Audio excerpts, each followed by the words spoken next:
nosotros volvemos a estudio y con nuestros analistas para seguir en este proceso de también considerar los factores que influyen en este balotaje, que no son solo internos, aunque obviamente eso nos deja claro que al momento de decidir los factores internacionales inciden en cómo los iraníes toman las determinaciones. Vamos a saludar ahora a Carmen Parejo Rendón, directora de la revista La Comuna desde Sevilla. Nos acompaña para también sumarse a este análisis. Carmen, ¿cómo estás? Muy bien, un saludo. Bien, ya te vemos, te escuchamos perfecto. Aprovecho de preguntarte de inmediato para después volver a París con Daniel Mejía. Carmen, hay varios factores que analizar. Hemos visto las opciones de los dos candidatos que están en la papeleta, que tengo yo aquí a mi espalda, y que efectivamente hablan de tomas de decisiones que se miran de veredas bastante distintas, por decirlo de alguna forma. Uno está, como yo hablaba con Mariam Saidí, el tema del pacto nuclear o el PIAC, porque obviamente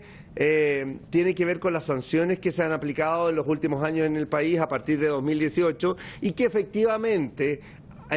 intentaron asfixiar la economía interna, que hoy día tiene sus efectos, pero que al mismo tiempo se ha insistido en que hay que avanzar en ello. Pero quiero llevarte a otro punto que también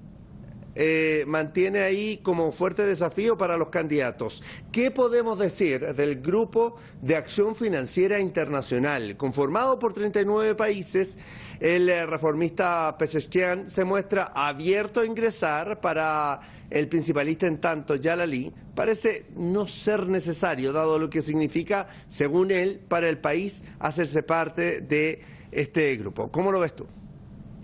Bueno, yo creo que realmente lo que vemos es dos tácticas diferentes dentro de la misma estrategia, que es realmente garantizar ese desarrollo económico y romper un poco también con las estructuras de presión que han existido contra Irán. Y en ese sentido, un candidato es más próximo a intentar establecer o restablecer relaciones con todo lo que llamamos el occidente colectivo, mientras que el otro candidato ha dado por, no digo que haya dado exactamente por perdido ese posible encuentro, sino que no lo considera su prioridad, sino que está apostando más por integrarse en otro tipo de organismos, como los que ya se han ido integrando, y seguir apostando más por la vía de establecer relaciones con ese mundo multilateral. Ese yo creo que sería un poco el debate que también pone de manifiesto estas decisiones, tanto en relación con el PIAC como en relación con integrarse en el otro organismo, ya que estando en un mundo donde todavía hay existe una pugna geopolítica y donde no existe realmente una equidad entre los estados, se ve en todos los foros multilaterales existentes, sobre todo en Naciones Unidas, desgraciadamente lo vemos demasiado. Mientras no se reequilibre todas las relaciones internacionales y los estados tengan el mismo derecho, el mismo voto, el mismo respeto entre sí, es muy difícil participar de según qué organismos, porque esos organismos al final están atravesados por el poder, por quien ostenta el poder a nivel económico y a nivel político. Entonces, en concreto, sí que hemos visto cómo se han utilizado algunos de esos foros precisamente para doblegar la soberanía de distintas naciones. Hay un caso polémico en concreto con Argentina. Entonces, yo entiendo perfectamente cuál es el debate y también entiendo que haya una necesidad de ver cómo romper con esas sanciones, con el bloqueo y demás, pero es muy difícil bailar con alguien que no quiere bailar contigo. Bien, y le replico la misma pregunta porque me interesa el punto de vista de ambos. Daniel Mejía, ¿cómo ves tú esta posibilidad o este desafío que tienen cada uno de los candidatos, que es decidir qué pasa con el Grupo de Acción Financiera Internacional, considerando que ambos tienen en sus hombros el deber, que se lo va a entregar la ciudadanía, de potenciar la economía interna? Bueno, acá es muy importante tener en cuenta cuál es, digamos, ese objetivo que tiene el Grupo de Acción Financiera Internacional, que nace en 1989 y que tiene como propósito desarrollar políticas que ayuden a combatir, digamos, el blanqueo de capitales, la financiación, en fin, digamos que En ese contexto, tanto el Grupo de Acción Financiera Internacional como el BRICS, o la Organización de Cooperación de Shanghái, todos estos son caminos importantes para la República Islámica de Irán en este momento, entendiendo que ante las sanciones de Estados Unidos tienen que buscarse alternativas para diversificar la economía y para poder así superar la inflación del 40%, el desempleo del 20% en jóvenes del que hablábamos anteriormente, y los otros desafíos económicos que son naturales no solo de Irán, sino de cualquier país frente a las dificultades económicas que hoy se enfrentan a nivel global. Y en este contexto geopolítico internacional es importante tener en cuenta que, que Irán haga parte de estos bloques es fundamental, porque si hay unas sanciones irresponsables de Estados Unidos que buscan generar precisamente esas fracturas sociales en distintos lugares del mundo, pues tiene que existir una respuesta frente a ello, y pues estos bloques como el BRICS, como la Organización de Cooperación de Shanghái, como el Grupo de Acción Financiera Internacional y demás, pues son importantes. Cualquiera de los dos candidatos que logren ganar las elecciones el día de hoy debe tener una visión abierta a ser parte de estos grupos internacionales, entendiéndose que uno de los grandes desafíos que tiene hoy es el próximo presidente de Irán. Es un desafío económico muy importante para lograr, si bien como lo manifestaba anteriormente el contertulio, existe acá un escenario donde la economía de Irán es la que más crece en la región, pues ese crecimiento económico tiene que ir de la mano con el desarrollo económico para así lograr un bienestar social que sea equilibrado y que logre realmente llevar, digamos que un mejor estilo de vida para cada una de las personas, para la población de Irán. Y en ese contexto pues es importante que la política exterior esté enmarcada dentro de estos acuerdos para así encontrar en estos aliados, en China, en Rusia, en América Latina, en los países africanos, alternativas para poder diversificar la economía, para poder potencializar el comercio exterior y para poder generar también esos acuerdos bilaterales de tecnología, esos acuerdos bilaterales energéticos. El tema energético hoy es uno de los temas fundamentales en la agenda electoral y en todos los países del mundo, y es importante tener en cuenta también cuál es la postura que va a asumir el próximo presidente de Irán frente a este escenario, pero que además, lo he dicho anteriormente y lo quiero reiterar nuevamente, por ejemplo, en el BRICS hay muchas más reservas de petróleo que en el G7, y ahí es donde nos encontramos con un escenario donde pues hay equipos, lamentablemente acá es así, no podemos ver que hay un contexto de cooperación global en donde se busque esa igualdad, donde se busque la paz, donde se busque el bienestar global, sino existen unos bloques económicos que se disputan de una u otra forma el poder. Y en ese escenario, por supuesto que Irán hace parte del equipo de BRICS, hace parte del equipo de la Organización de la Cooperación de Shanghái, y pues la Financiera Internacional. Todos son importantes para lograr, digamos, estar ahí como actor fundamental de cambio y de transformación dentro de la región a nivel global y, por supuesto, en su territorio. A ver, tú lo señalas y vamos a profundizar un poco en eso, Daniel. El Grupo BRICS fue conformado inicialmente por Brasil, Rusia, India, China y Sudáfrica, y fue creado en 2010. Desde el 1 de enero de este 2024 acogió a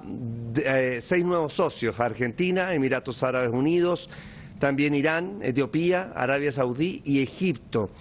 En 2021, sorprendiendo con su progreso económico, y el PIB de los BRICS superó al de los homólogos del Grupo 7 en términos de paridad de poder adquisitivo como porcentaje del PIB mundial. El G7 está formado por Reino Unido, Estados Unidos, Canadá, Francia, Alemania, Italia y Japón. Es una organización que incluye a las 7 economías llamadas avanzadas del mundo, las que dominan el comercio mundial y el sistema financiero internacional. Ahora bien, cuál es el rol de Irán y lo que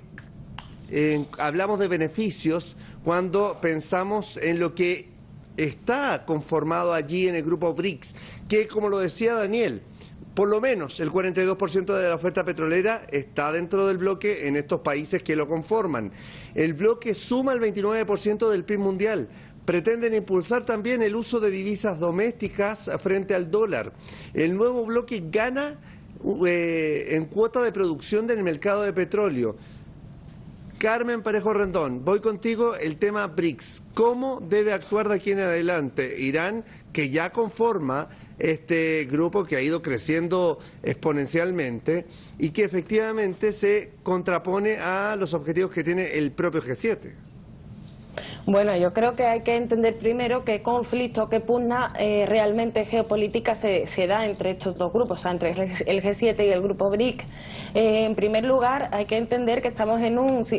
la actual fase del sistema capitalista, es un momento en el que las economías nacionales están altamente integradas en un mercado mundial y donde eso ha supuesto un desarrollo desigual para los distintos estados. Es decir, hay un centro, que es lo que llamamos el occidente colectivo, que ha sido de alguna manera quien ha controlado y quien controla el desarrollo económico de todos los demás que mantienen unas economías que han sido dependientes de los distintos modelos que se han ido aplicando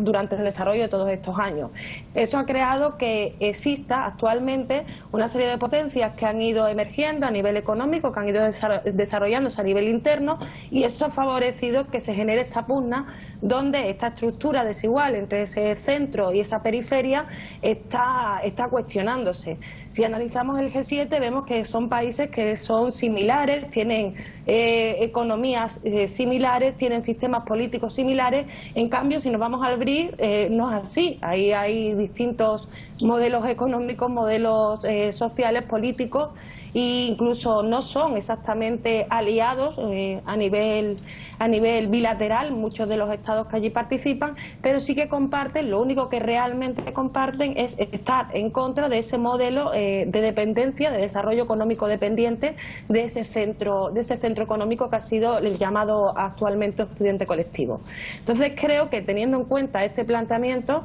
Irán efectivamente pertenece de forma natural y lógica al bloque que está combatiendo ese desarrollo económico desigual, y eso no quiere decir que una vez que eso se combatan los problemas todos se van a solucionar, no es así, pero simplemente creo que es importante entender este momento histórico dentro de la lógica económica que representa, y que además yo creo que Irán ha entendido muy bien, porque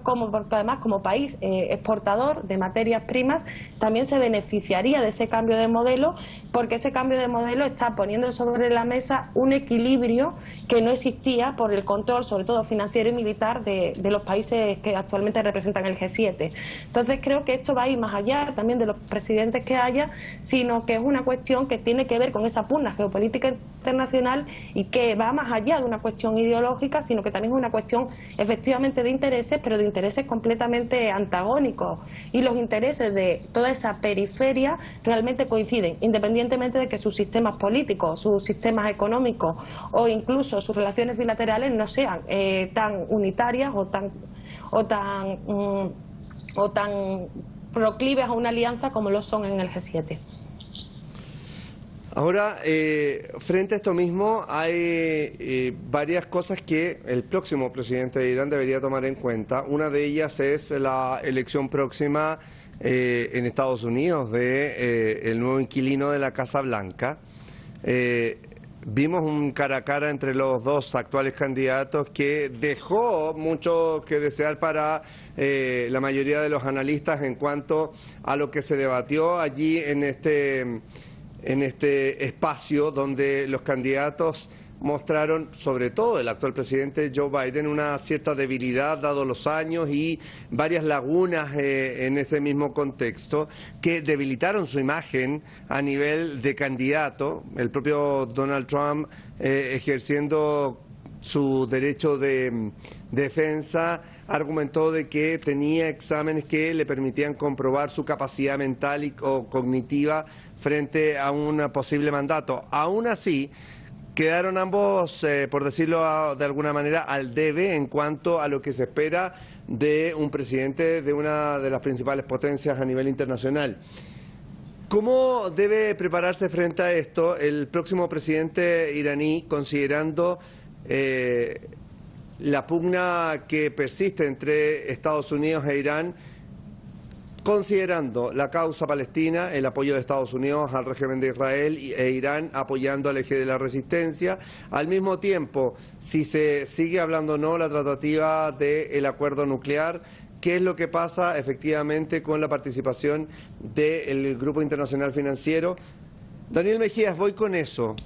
¿Qué datos hay que tener presentes de las elecciones en Estados Unidos al día de hoy, considerando que hay encuestas que piden en su gran mayoría a los electores que cambien candidatos los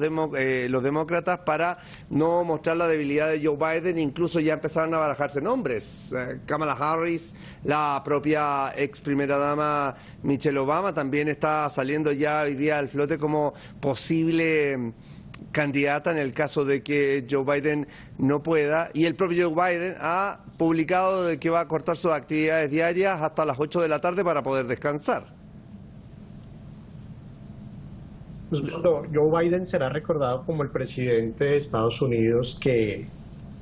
apoyó el genocidio, que financió el genocidio, que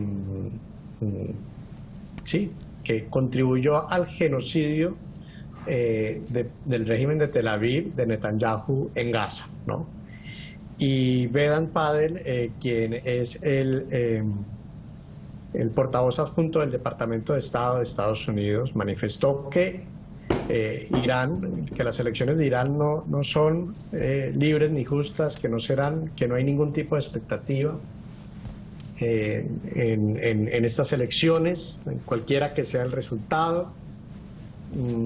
Habla de derechos humanos, de dignidad de los ciudadanos, pero por supuesto que no tiene ninguna autoridad moral portavoz adjunto del Departamento de Estado, Vedant Patel, en hacer estas declaraciones en una rueda de prensa con relación a las elecciones de Irán. Una vez más vemos intromisión y doble moral de Estados Unidos en un escenario donde Joe Biden ha sido un fracaso para la política exterior norteamericana, y por supuesto que en las nuevas elecciones es fundamental que Joe Biden dé un paso al costado. Demócrata no tiene absolutamente nada este señor, que más bien representa una extrema ultraderecha, cómplice de un genocidio que queda para la historia de la humanidad como uno de los actos más repugnantes. 37.000 personas asesinadas, 21.000 niños desaparecidos, y viene el portavoz de Estado a hablar de derechos humanos, de ciudadanos, de elecciones justas y libres. Pues ahí no hay nada. Digamos que acá estamos en un escenario donde en Estados Unidos tienen que replantearse y mirarse al espejo para ver realmente qué es lo que está sucediendo, no desde la narrativa de los medios de comunicación, sino desde la realidad, desde el humanismo. Se ha perdido ese humanismo, se ha perdido esa sensibilidad humana, ese respeto por el otro, y en ese contexto no, pues si Joe Biden sigue adelante,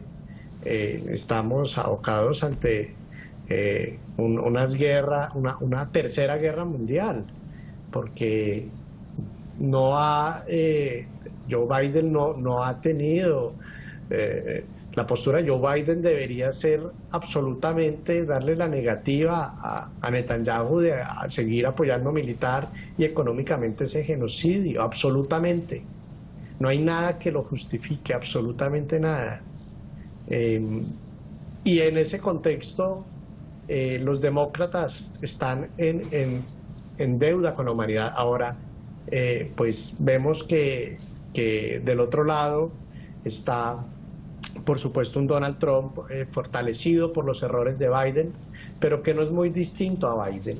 Es decir, la política exterior de Estados Unidos gira en torno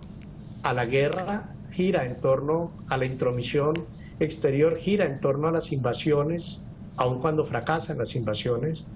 ¿no? Como la invasión de Irak, por ejemplo, como la invasión de Afganistán.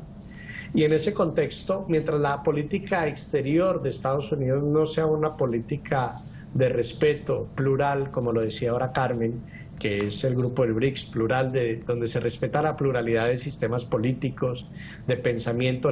eso es respetar la libertad realmente, porque libertad no es que todo el mundo haga lo que yo hago, la libertad es respetar precisamente esa diversidad. Y en ese contexto es donde ni Biden ni Trump representan nada de eso. Ya si entra Michelle Obama o una tercería, otro líder, otro candidato, pues habría que ver qué plantea, porque no hay unas propuestas claras en torno a la política exterior frente a las agresiones militares de Gaza, que es uno de los escenarios más importantes, o de lo que está pasando acá muy cerca entre Ucrania y Rusia. Mientras no se tenga claridad frente a esas guerras internacionales, ¿cuál es la postura de esa candidata, por ejemplo? Pues tampoco hay claridad en torno a ese giro que tiene que dar la política exterior de Estados Unidos, que si no lo da ahora, lamentablemente va a llevar a Estados Unidos a una situación social, política y económica devastadora, porque el mundo pues está cansado de esas actitudes beligerantes, irrespetuosas y agresivas de Estados Unidos, en donde genera guerras, hace invasiones, violan derechos humanos, después se van y no pasa nada, y nadie dice nada, y no hay justicia. Y por eso están los grupos que mencionábamos, que el grupo de BRICS, que Shanghái, que economías emergentes, que pues por supuesto que el mundo no está girando en torno a Estados Unidos como Estados Unidos lo cree. Vemos de alguna forma una guerra fría hacia América Latina, ¿no? Con estos portaaviones de Rusia en Venezuela y los otros de Estados Unidos en Colombia, ¿no? Y en estos escenarios y en estos contextos, por supuesto que el próximo presidente de Irán tiene que seguir adelante con sus acuerdos bilaterales en torno a los grupos y las alianzas geopolíticas que ha establecido, pero tampoco le sirve a Irán entrar a una guerra en ningún escenario. Por supuesto sí, es importante que apoye al pueblo palestino, al Estado palestino, porque ya es el Estado palestino que ha sido reconocido por muchos países del mundo, pero tiene que recuperar su economía y por supuesto proteger su soberanía. Irán es un país que pesa mucho en la región y que Estados Unidos ve con respeto. Bien, Daniel Mejía Lozano, analista internacional y director del Canal 24 es agencia de prensa. Desde París estamos en contacto, hemos tenido una buena conversación, un buen análisis y también esperar los resultados al día de mañana, así que queremos agradecerte, Daniel, por este tiempo que nos ha entregado a través de Hispan TV. Hasta pronto. Gracias, Osvaldo, por la invitación. Teníamos ahí a Daniel Mejía Lozano. Muchísimas gracias a ti por acompañarnos a estas horas. Seguimos con Carmen Parejo Rendón. Carmen, hablaba yo y les planteaba el tema de lo que puede ocurrir sin hacer futurismo, claramente, pero uno ya va viendo o vislumbra cómo se dan los caminos allí en la Casa Blanca. Son decisiones que van a ir a la par, porque en los últimos años, tanto las decisiones que ha tomado Estados Unidos o que ha tomado Irán han tenido repercusiones en los dos territorios. Y hoy día, por ejemplo, la causa palestina es un tema primordial para Irán. El fortalecer el eje de la resistencia lo fue en la administración Raisi durante los 33 meses que estuvo en el gobierno, y claramente tiene que ser parte del próximo ejecutivo que estará 4 años aquí en la presidencia de Irán, y para eso Estados Unidos es fundamental en cuanto al apoyo irrestricto que representa para el régimen de Israel. Lo ha demostrado ante Naciones Unidas, lo ha demostrado ante distintos organismos internacionales, ha vetado algunas resoluciones de la ONU. Por lo tanto, lo que haga o deje de hacer Estados Unidos en ese tema y en otros es fundamental. ¿Cómo ves tú el camino de las elecciones en Estados Unidos en ese tema y qué tienen que tener en cuenta estos dos candidatos hoy día para con las elecciones que se van a disputar en noviembre allí en Norteamérica? Bueno, yo creo que en primer lugar hay que tener en cuenta cómo funciona el sistema interno dentro de Estados Unidos, por ejemplo, cómo se financian las campañas políticas de los distintos candidatos. El lobby sionista tiene una presencia importante, además público, no es algo ni siquiera secreto, es algo que es legal allí y que además se manifiesta como uno de los principales financiadores tanto de candidatos republicanos como de candidatos